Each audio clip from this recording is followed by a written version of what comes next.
Film की कहानी कुछ ऐसी है कि जिसमें एक लड़की के पिता उसकी शादी उसके आशिक के साथ कराने के लिए मान जाते हैं, लेकिन उसके लिए वो दोनों के सामने एक शर्त रखते हैं। उन दोनों को एक दूसरे का फ़ोन एक्सचेंज करके एक दिन गुजारना होगा और इस दौरान उनके बीच दरार नहीं आना चाहिए। वैसे सुनने में ये शर्त आसान लगता है, लेकिन करने में बड़े बड़ों की हवा टाइट हो जाती है।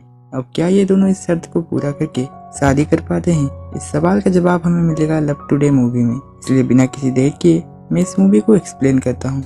मूवी की स्टार्टिंग में एक छोटा बच्चा आम खाने के बाद उसके गुठली को जमीन में गाड़ देता है। अगले सीन में हम देखते हैं प्रदीप अपने सेविंग्स के पैसों से एक नया फ़ोन खरीदता है। उसके बाद वो अपने गर्लफ्रेंड निकिता से मिलने जाता है, जहाँ प्रदीप देखता है कि निकिता की फ़ोन की स्क्रीन पूरी तरह से टूट चुकी है।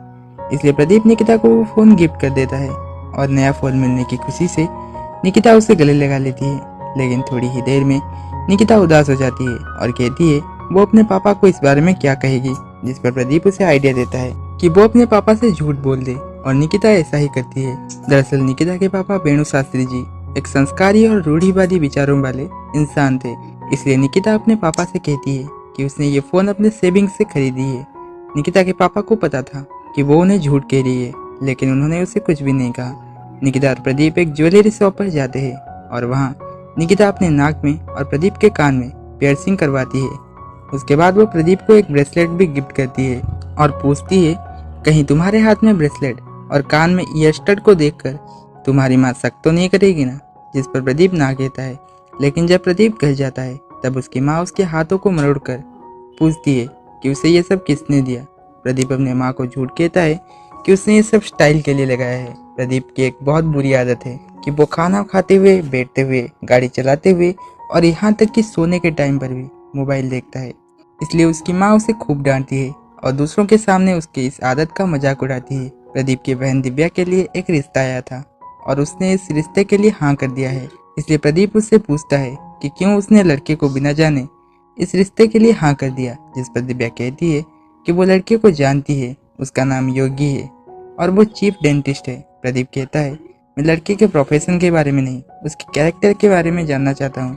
अगर वो पियक्कड़ निकला या फिर साइको हुआ या मारने पीटने वाला निकला तो तेरी बाकी की ज़िंदगी बर्बाद हो जाएगी। प्रदीप कहता है कि तुम जिस इंसान के साथ अपनी ज़िंदगी गुजारने वाली हो तुम्हें उसे अच्छे से जानना चाहिए। जिस पर दिव्या पूछती है कि तुझे क्या लगता है एक इंसान को जानने में कितना वक्त लगता है। प्रदीप कहता है कम से कम 1 साल। दिव्या कहती है कि शादी और एंगेजमेंट के बीच 8 महीनों का वक्त है, इस दौरान मैं उसे अच्छे से जान लूंगी। रात में प्रदीप निकिता को ये सब बता देता है। निकिता उससे कहती है कि उसकी फैमिली उसे लड़का पसंद करने के लिए प्रेशर कर रही है क्योंकि अब वह 24 साल की हो चुकी है। ये सुनकर प्रदीप उसे कहता है कि मेरी बहन की शादी हो जाए तो मैं तुम्हारे पापा से बात करूंगा। एक दिन निकिता और उसकी बहन को कोई इंस्टाग्राम में वल्गर मैसेजेस करता है, इसलिए वो ये सब प्रदीप को बता देती है। प्रदीप कहता है कि तुम उस अकाउंट को ब्लॉक कर दो और अगर वो तुम्हारे दूसरे अकाउंट पर मैसेजेस करता है तो तुम अपना अकाउंट प्राइवेट कर लो, क्योंकि इस सब के अलावा हम उसके खिलाफ और कुछ भी नहीं कर सकते। प्रदीप निकिता को कल उसके बहन की सगाई में आने के लिए कहता है। अगले दिन सगाई में निकिता रवि के साथ आती है। प्रदीप निकिता को अपने माँ से मिलाता है और कहता है कि वो उसकी बहुत अच्छी दोस्त है, लेकिन उसकी माँ जानती है कि निकिता उसकी कितनी अच्छी दोस्त है। सगाई खत्म होने के बाद प्रदीप निकिता को पूछता है कि रवि से उसका क्या संबंध है, जिस पर निकिता कहती है कि रवि उसके भाई जैसा है। धीरे धीरे प्रदीप और निकिता के बीच प्यार बढ़ने लगता है और इसी तरह 8 महीने निकल जाते हैं। लेकिन एक दिन निकिता के पापा उसे प्रदीप के साथ बात करते हुए सुन लेते हैं, इसलिए वो निकिता को कहते हैं कि कल प्रदीप को घर बुलाओ, मैं उससे मिलना चाहता हूँ। निकिता ये सब प्रदीप को बता देती है और ये सुनकर प्रदीप की हवा टाइट हो जाती है। अगले दिन प्रदीप निकिता के पापा से मिलने जाता है, जहाँ निकिता के पापा उसे और निकिता को कहते हैं कि अगर तुम दोनों ने अपना फ़ोन एक्सचेंज करके एक दिन गुजार लिया और तुम्हारे प्यार में कोई भी दरार नहीं आया तो मैं खुशी खुशी तुम दोनों की शादी करा दूंगा।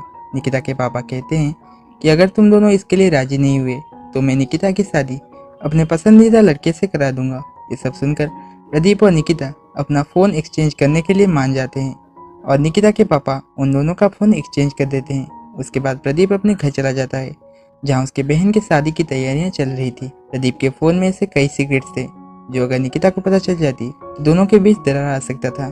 इसलिए प्रदीप निकिता से फोन वापस पाने के लिए एक चाल चलता है। वो अपने सभी दोस्तों को ये सब बता देता है। प्रदीप के दोस्त उसके फोन पर बार बार कॉल करके निकिता से कहते हैं कि उन्हें प्रदीप से बात करना है। उनमें से कोई सब्जी वाला बन के, कोई कैटरिंग वाला बन के और कोई मेकअप आर्टिस्ट बन के कॉल करता है। लेकिन प्रदीप की ये चाल भी नहीं चलती। निकिता प्रदीप को कॉल करती है और कहती है हम दोनों एक दूसरे का फोन नहीं देखेंगे और कल हम पापा के सामने फोन एक्सचेंज करके अपना प्यार प्रूव कर देंगे। ये सुनकर प्रदीप खुश हो जाता है, लेकिन उसकी खुशी ज्यादा देर तक नहीं टिकती, क्योंकि निकिता के पापा प्रदीप को कॉल करके उसके फोन का अनलॉक पैटर्न मांगते हैं और जब प्रदीप उन्हें बता देता है तब वो अपनी बेटी का अनलॉक पैटर्न प्रदीप को बता देते हैं। नेक्स्ट सीन में हम फिर से उस बच्चे को देखते हैं जिसे हमें शुरुआत में दिखाया गया था। वो बच्चा देखता है आम का पेड़ अब तक नहीं उगा है, इसलिए वो गुटली को निकाल कर देखता है और फिर उसे जमीन में गाड़ कर वहाँ से चला जाता है। वहीं दूसरी तरफ दिव्या की दोस्त उसके पसंद किए गए लड़के की तस्वीर देखकर कहती है कि उसका टेस्ट बहुत बेकार है, लेकिन दिव्या उसके बातों को ठुकराते हुए कहती है कि उसके पास उस लड़के को पसंद करने के 3 वजह है। पहला कि वो सॉफ्ट हार्टेड है, दूसरा कि वो मेरे प्राइवेसी के लिए स्पेस देता है और तीसरा कि वो मुझे इम्पोर्टेंस फील करवाता है। अगले सीन में प्रदीप खुश हो रहा होता है क्योंकि उसने पहले से ही अपने व्हाट्सएप चैट्स डिलीट कर दिए थे। प्रदीप अब निकिता के व्हाट्सएप चैट्स देखता है, जिससे उसे पता चलता है कि जिस रेबी को निकिता ने अपना भाई बताया था, उस रेबी ने पहले निकिता को प्रपोज किया था और तब से निकिता ने उसे अपना दोस्त बना लिया। प्रदीप निकिता को कॉल करके उसे इस बारे में पूछता है तो निकिता झूठ कहती है कि उसने रेबी को अपना दोस्त बताया था, जबकि असल में उसी ने प्रदीप को कहा था कि रेबी मेरे भाई जैसा है। निकिता प्रदीप से पूछती है कि सारन्या कौन है। प्रदीप कहता है कि वो मेरी एक्स है और इसी तरह दोनों झगड़ने लगते हैं। निकिता के मोबाइल पर मामा कुट्टी नाम का लड़का मैसेज करता है, लेकिन तभी फ़ोन स्विच ऑफ हो जाता है और प्रदीप के पास टाइप सी चार्जर नहीं होता, इसलिए प्रदीप फ़ोन को चार्ज करने के लिए अपने दोस्तों के पास जाता है। फ़ोन चार्ज हो जाने के बाद प्रदीप निकिता बन के मामा कुट्टी के साथ चैट करता है और उसे कुछ पुरानी रिकॉर्डिंग्स मांगता है। मामा कुट्टी निकिता समझकर उसे वो सारी रिकॉर्डिंग्स भेज देता है। प्रदीप वो सारी रिकॉर्डिंग्स सुन लेता है, जिससे उसे पता चलता है कि मामा कुट्टी निकिता का एक्स है, इसलिए प्रदीप को निकिता के ऊपर संदेह होता है। वो उसे कॉल करता है और दोनों फिर से झगड़ते हैं। वहीं दूसरी तरफ दिव्या का मंगेतर हर बार उससे अपना फ़ोन छीन लेता था, जिससे दिव्या को उस पर डाउट होता है। अगले दिन प्रदीप निकिता के घर जाता है और उसके पापा को सब कुछ बता देता है। प्रदीप कहता है कि उसे निकिता का फ़ोन 3 दिन और चाहिए और उस दौरान निकिता भी उसका फ़ोन चेक कर सकती है। ये सब कहकर प्रदीप मन ही मन खुश हो जाता है, लेकिन थोड़ी ही देर में उसकी खुशी गम में तब्दील हो जाता है, क्योंकि निकिता के पापा प्रदीप के फ़ोन में व्हाट्सएप रीइंस्टॉल करके बैकअप रिस्टोर कर देते हैं, जिससे प्रदीप के डिलीट किए गए सारे चैट्स फिर से आ जाते हैं। प्रदीप अपने फ़ोन का सारा डेटा डिलीट करने के लिए अपने हैकर दोस्त के पास जाता है, लेकिन यहाँ भी उसका काम नहीं बनता। वहीं दूसरी तरफ निकिता प्रदीप के फ़ोन को चेक करती है, जिससे उसे पता चलता है कि उसका कई लड़कियों के साथ चक्कर चल रहा था। प्रदीप ने निकिता को उसके पापा के सामने खूब इंसल्ट किया था, इसलिए निकिता उसे कॉल करती है और उसके काले करतूतों को बताते हुए उससे अपना बदला लेती है। प्रदीप के दोस्तों ने कॉलेज टाइम में प्रिया स्वीटी नाम से एक फेक अकाउंट बनाया था और इससे वे लोग लड़की बनकर लड़कों से बात करते थे और इसी तरह के अलग अलग काम के लिए वे लोग इस अकाउंट को यूज करते थे।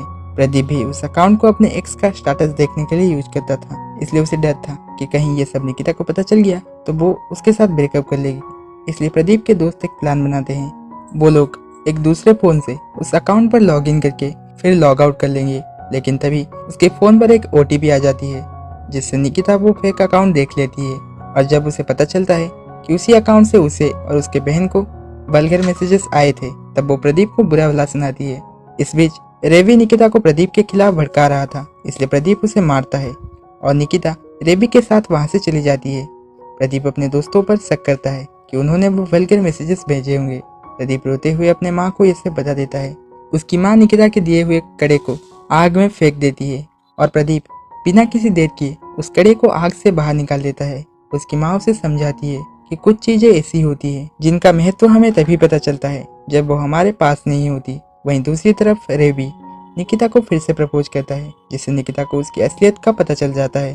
प्रदीप अपने जीजाजी से फोन छुपाने की वजह पूछता है। जीजाजी कहते हैं कि उनके फेस और मोटापे को लेकर सब उनका मजाक उड़ाते हैं। जीजाजी ने अपने एक दोस्त को अपनी शादी का इनविटेशन कार्ड दिया तो उसने क्यूटी वेट्स किंग कॉन्ग नाम से एक व्हाट्सएप ग्रुप बना दिया और उसमें उन्हें सबने जमकर ट्रोल किया। इसलिए वो अपना फोन छिपाते थे, क्योंकि उन्हें लगता था ये सब देखकर दिव्या भी उन्हें रिजेक्ट कर देगी। प्रदीप अपने दोस्तों से माफ़ी मांगता है और निकिता से मिलने के लिए निकल पड़ता है। अब सब कुछ अच्छा चल रहा था, लेकिन कहानी में एक ट्विस्ट आता है। कोई निकिता की गंदी वीडियो बनाकर उसे वायरल कर देता है। ये वीडियो उसके पापा देख लेते हैं और वो उसे खरी खोटी सुनाने लगते हैं, जिससे दुखी होकर निकिता घर छोड़कर चली जाती है। जब निकिता की बहन श्वेता से प्रदीप को ये बात पता चलती है, तब वह उसे ढूंढने निकल पड़ता है। रास्ते में प्रदीप एक बड़ा सा आम का पेड़ देखता है और तभी हमें एक फ्लैशबैक दिखाया जाता है, जिससे हमें पता चलता है वो छोटा सा बच्चा और कोई नहीं प्रदीप है। प्रदीप हर दिन गुठली को मिट्टी से निकाल कर देखता है और पेड़ न उगने की वजह से रोता है। एक दिन उसकी माँ वहाँ पर आती है और उसे समझाती है कि हर दिन निकालने से ये कभी भी बड़ा नहीं होगा, लेकिन अगर तुम भरोसा रखोगे तो एक दिन जरूर ये एक बड़ा सा पेड़ बनेगा। दोस्तों, ये पेड़ हमें भरोसे का महत्व समझाने के लिए मूवी में दिखाया गया है। प्रदीप आसमान को देखता है और उससे हमें पता चलता है आज पूर्णिमा है। दरअसल हर पूर्णिमा की रात को प्रदीप निकिता के साथ बीच पर जाता था, इसलिए वो अब बीच पर जाता है और देखता है वहाँ निकिता बैठी हुई थी। वो उसके पास जाता है और उससे माफी मांगता है। प्रदीप निकिता को समझाता है कि उसे उस पर पूरा भरोसा है, ये वीडियो उसका नहीं है। निकिता भी प्रदीप को माफ कर देती है और उससे गले लगा लेती है। वहीं दूसरी तरफ प्रदीप के दोस्त उस आदमी का पता लगा लेते हैं जिसने निकिता की वीडियो बनाई थी। वो आदमी निकिता के ऑफिस में काम करता था और उसने ये वीडियो एक सॉफ्टवेयर की मदद से बनाई थी। निकिता और प्रदीप किस करते हैं। निकिता के पापा दोनों को कहते हैं 20 साल पहले प्यार करने वालों को उनके घर वाले अलग कर देते थे, लेकिन आजकल प्यार करने वाले लोग आपस में ही झगड़ते हैं और अलग हो जाते हैं। निकिता के पापा ने दोनों का फोन इसीलिए एक्सचेंज किया था क्योंकि वो देखना चाहते थे बुरे हालातों में दोनों एक दूसरे को कैसे संभालते हैं। फिल्म खत्म होने से पहले हमें ये सीख दे जाती है कि भले ही आज हमारे आसपास कितने ही बुरे लोग हो, लेकिन अच्छाई अभी भी खत्म नहीं हुई है। आज भी हमारे आसपास ऐसे नेक दिल इंसान हैं जिन पर हमें भरोसा करना चाहिए। मूवी के एंड में भी हमें ये पता नहीं चलता कि किसने निकिता और उसके बहन को वल्गर मैसेजेस भेजे थे। वीडियो अच्छा लगा तो लाइक कर दीजिए और इसी तरह के और वीडियोस देखने के लिए चैनल को सब्सक्राइब करके नोटिफिकेशन घंटे को ऑल कर दीजिए। आज के लिए बस इतना ही। मैं मिलता हूँ आपसे अगले वीडियो में, तब तक के लिए बाय बाय।